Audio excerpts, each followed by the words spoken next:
than 20 states have recorded a positive test for the porcine epidemic diarrhea virus, and now PEDv has also moved into Canada with 13 confirmed cases in Ontario. Nebraska joined the list of states with PEDv in late 2013 and has continued to log positive tests. We talked with Brodersen on campus earlier this week to discuss the impact of the virus across the country and in this state.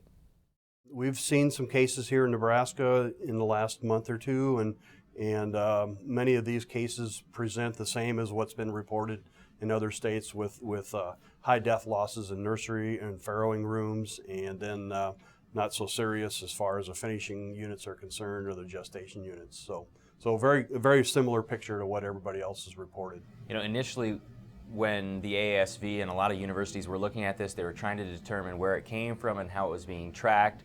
One of the things that's now being looked at a little more is whether or not feed can hold the virus. What is the update there? Well, from what I understand, the virus has been detected in feed, but it's not in an infectious form. So the virus is inactive in those feed samples, and I understand that there's some work that's been done where they've spiked feed samples, and that is infectious with live virus. But the rendering processes inactivate the virus with the high temperatures that they treat that material with. The Ohio Department of Agriculture has now said that they found in their herds a virus that's like PED. What does that mean?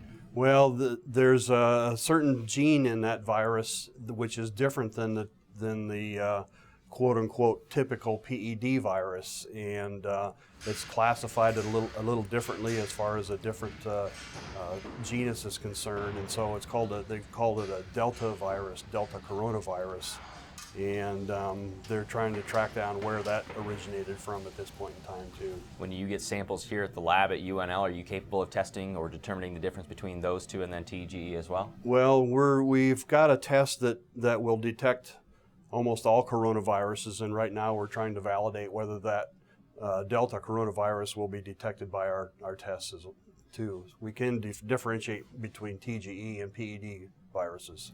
We talked in November, I think, when it was starting to get a little cooler, and we talked about some things that producers could do on their operations. Refresh me on what the disinfectant situation should be like in your farm. Well, of course, remove all the organic matter from the surfaces that you can.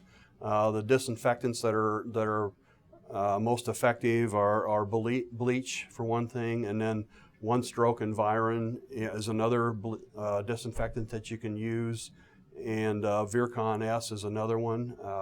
The quaternary ammonium-based disinfectants aren't effective against these viruses, so you need to concentrate or focus on the type of disinfectants that you'd use. And based on maybe what you've seen in other states or in this state, what biosecurity things have been effective, or what things maybe have not been tight enough and possibly have let the virus in? Well, again, cleaning trailers and vehicles before they return back to the farm is of utmost importance.